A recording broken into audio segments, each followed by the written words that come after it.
আমাদের আজকের গল্প টম কাকা চলে গেলেন। লিখেছেন হ্যারিয়েট বিচার স্টোই। অনেক রাত। টম কাকার কুটিরে টম এবং তার স্ত্রী ক্লো জেগে আছেন। কারো চোখেই ঘুম নেই। রাতের প্রহর এগিয়ে চলেছে। টম সারা রাত ধরে একটানা বাইবেল পাঠ করলেন এবং ঈশ্বরের কাছে প্রার্থনা জানাতে লাগলেন। আর ক্লোর শুধু কান্না। অঝোর কান্নায় তিনি সে ঘর ভাসিয়ে দিতে লাগলেন। টমের মনুষ্যত্ববোধ ছিল চড়াসুরে বাঁধা। তিনি সে মনুষ্যত্ববোধকে বিক্রি করতে কোনোদিনও রাজি নন। সেই জন্যে তিনি সারা রাত ধরে নিজেকে তৈরি করলেন তার আগামী দিনের ভবিষ্যৎ এবং নির্মম ভাগ্যকে মেনে নেবার জন্যে। ভোর হতেই যে শাস্তি তাকে মাথা পেতে নিতে হবে, যে অজানা পথে তাকে রওনা হতে হবে, তার সব কিছুই তার জানা ছিল। সকালবেলায় ক্লো কাঁদতে কাঁদতে চা তৈরি করে টমকে দিলেন। তখন টমকে ছোট ছোট ছেলেমেয়েরা ঘিরে আছে। টম চা খেতে খেতে বললেন, তোমার হাতে এই আমার শেষ চা খাওয়া। ক্লো কোনো জবাব না দিয়ে আরেকবার কেঁদে উঠলেন এবং বললেন, আমি জানি দাস ব্যবসায়ীরা তোমাদের কোথায় নিয়ে যাবে। টম হেসে বললেন, বলো তো কোথায়?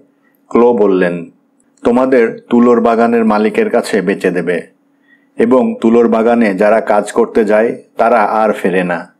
টম শান্ত গলায় বললেন, তুমি ভুলে যেও না যে এখানে আমি যে ঈশ্বরের আশ্রয়ে আছি সেই ঈশ্বর আমায় তুলোর বাগানেও দেখবেন।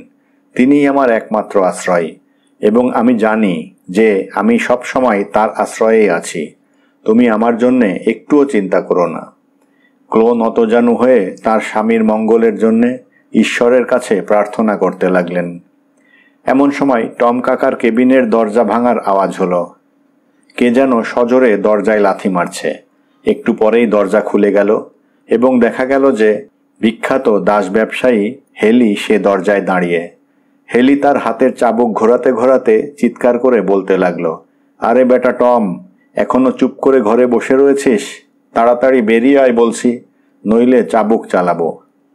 টম এ ঘটনার জন্যে আগে থেকেই প্রস্তুত ছিলেন। তিনি নীরবে ঘর ছেড়ে বেরিয়ে এলেন। ক্লো শেষবারের মতো কেঁদে উঠলেন। টম বাইরে এসেই দেখলেন শেলবি দাঁড়িয়ে, তার আগের মনিব, যিনি তার আর্থিক দেনা মেটাবার জন্যে হেলির কাছে অনেক টাকায় টমকে বেচেছেন। আজকে শেলবির চোখেও পানি। তিনি চোখের পানি মুছতে মুছতে টমকে বললেন, একমাত্র ঈশ্বরই জানেন আমি কেন তোমাকে আজ বেচে দিলাম। তবে আমি ছাড়িয়ে আনবার চেষ্টা করব। আমার হাতে টাকা এলেই আমি যথাযথ ব্যবস্থা নেব, তুমি জানবে। টম চুপ করে থাকলেন। আর একটু এগিয়েই দেখলেন জর্জ দাঁড়িয়ে। তার চোখেও পানি। এই জর্জকে তিনি কোলে পিঠে করে মানুষ করেছেন। জর্জ কাঁদতে কাঁদতে বলল, টম কাকা, তুমি কিছু ভেবো না, তোমাকে আমরা আবার এখানে ফিরিয়ে আনব। টম এবারেও কোনো কথা বললেন না। তিনি শেলবি, মিসেস শেলবি ও জর্জকে হাত নেড়ে বিদায় জানালেন। হেলি চিৎকার করে বলে উঠল, আমি আর সময় দিতে পারি না। এবারে এগিয়ে না এলে পিঠে চাবুক পড়বে। আমাকে এখুনি এলিজা ও জিমের পেছনে ছুটতে হবে। হেলি তার লোকজনকে বলল, নাও, এবারে লোকটাকে শেকল দিয়ে বাঁধো। মিসেস শেলবি সে কথা শুনে ছুটে এসে বললেন, আপনি দয়া করে ওকে শেকল দিয়ে বাঁধবেন না। উনি জীবনে কখনো শেকল পরেননি। পালিয়ে যাবার মতো মনোবৃত্তি ওনার নেই। হেলি বলল, বেটা কালা আদমি, ওদের বিশ্বাস নেই। হেলি টমকে শেকলে বাঁধল এবং নিজের গাড়িতে তুলল। টম নির্বিকার, যেন ধ্যানে বসে আছেন। হেলির লোকজন টমকে নিয়ে চলে গেল। হেলি অন্য একটি গাড়ি করে এলিজা ও জিমের উদ্দেশ্যে রওনা হয়ে গেল। শেকল পরা অবস্থায় টম গাড়িতে নির্বিকার বসে রইল। তার ধ্যানমৌনী মুখ দেখে রাস্তার সকলেই চোখের পানি ফেলতে লাগল।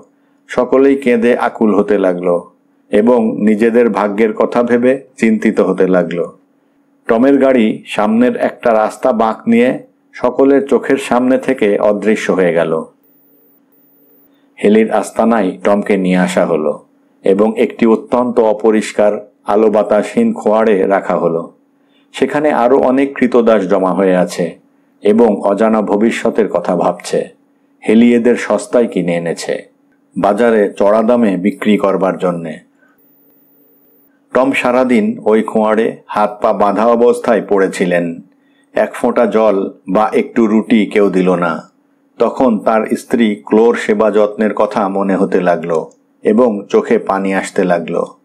মিসেস শেলবি ও পাড়ার ছোট ছোট ছেলে মেয়েদের মুখ তার চোখের সামনে ভেসে উঠতে লাগলো। তিনি অনেক কষ্টে সেসব ভুলে যাবার চেষ্টা করতে লাগলেন। রাতের দিকে একজন লোক খোঁয়াড়ে এসে প্রত্যেককে এক টুকরো রুটি ও পানি দিয়ে গেল। সকলে তাই খেয়ে শুয়ে পড়ল। এখানে করবার কিছুই নেই।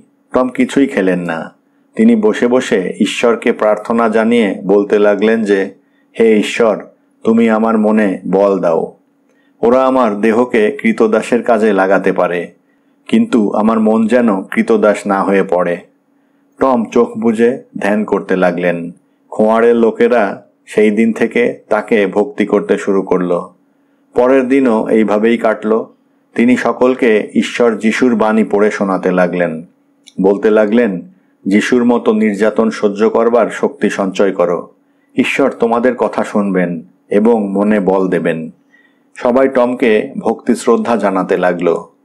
কয়েকদিন পরে হেলি ওদের নিয়ে স্টিমার ঘাটে এলো। উদ্দেশ্য স্টিমারে করে বাজারে নিয়ে যাবে এবং অনেক দামে বেচে মুনাফা করবে। স্টিমার ঘাটে এসে হেলি একটা মোটা টাকার কাজ পেয়ে গেল। কৃতদাসদের দিয়ে সমস্ত তুলোর গাঁইট স্টিমারে তুলতে হবে, তাতে মোটা টাকা আসবে। হেলি রাজি এবং তখনই কৃতদাসদের কাজে লাগিয়ে দিল। এ কাজে শ্রমের শেষ নেই, কিন্তু সবাই মুখ বুজে সে কাজ করে যেতে লাগলো। হেলি তদারকি করতে লাগলো। স্টিমারের ডেকে দাঁড়িয়ে অনেক শ্বেতাঙ্গ ভদ্রলোক হেলির কাজ দেখছিলেন। তারা হেলির কাজের তারিফও করছিলেন। একটি মেয়ে তার বাবাকে বলল, দেখেছো বাবা, ওদের দিয়ে কি রকম কাজ করিয়ে নিচ্ছে। যারা কাজ করতে পারছে না তাদের পিঠে বেত পড়ছে। এটা অন্যায় বাবা, তুমি এর প্রতিবাদ করছো না কেন? মেয়েটির বাবা বললেন, ওরা কৃষ্ণকায় কৃতদাস। ওরা পরিশ্রম করবার জন্যই জন্ম নিয়েছে, এটাই ওদের কাজ। মেয়েটির কিন্তু সে কথায় মন মানল না। সে তার আন্টির কাছে গিয়ে সে কথা জানালো, কিন্তু আন্টিও সে কথা কানে তুলল না।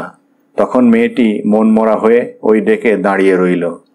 এ কাজে টম সবচেয়ে বেশি পরিশ্রম করলেন এবং হেলি তার কাজে অত্যন্ত খুশি হল। কাজ শেষ হলে সকল কৃতদাসকে ওই স্টিমারের ডেকের নিচে মাল রাখবার জায়গায় নিয়ে গিয়ে আটকে রাখা হলো। দম বন্ধ হবার অবস্থা। প্রত্যেকের হাতে পায়ে শেকল লাগানো। নড়াচড়ার কোনো উপায় নেই। স্টিমার চলতে লাগলো। সামনের বাজারে ওদের মোটা দামে বেচা হবে। কৃতদাসেরা চিৎকার শুরু করে দিল, দম বন্ধ হয়ে আসছে, এখানে একটুও আলো বা হাওয়া নেই, তাদের ডেকের ওপরে আনতে হবে। ওদের কথা শুনে হেলির মাথা গরম হয়ে গেল। সে ডেকের নিচে গিয়ে প্রত্যেককে চাবুক পেটা করতে লাগলো এবং শেষে টমের কাছে গিয়ে দেখল যে তিনি ধ্যান মূর্তিতে বসে ঈশ্বরের নাম করছেন। হেলি হতবাক হয়ে উপরে চলে গেল। টম বোঝাতে লাগলেন এবং সকলকে কাছে বসিয়ে ঈশ্বরের নাম গানে ওই ডেকের অন্ধকার কুঠরি ভরিয়ে দিলেন। হেলি অবাক হলো এবং টমকে বলল, টম, আমি যদি তোমাকে ডেকে আসবার অনুমতি দিই তবে তুমি কি পালিয়ে যাবে? টম বলল, আমি অকৃতজ্ঞ নই। শেলবি আমাকে ভালো করেই জানে। আমি সব সময়ই আমার মনিবের সম্মান রেখে চলি এবং এটা কর্তব্য বলেই মনে করি। হেলি বলল, বেশ, তুমি এখন থেকে ডেকে স্বাধীনভাবে চলাফেরা করতে পারো। আমি তোমাকে সে অনুমতি দিলাম। টম হাত জোড় করে বলল, আমার একটা ছোট্ট অনুরোধ আছে। বলো। হেলি টমের দিকে চোখ তুলে তাকালো।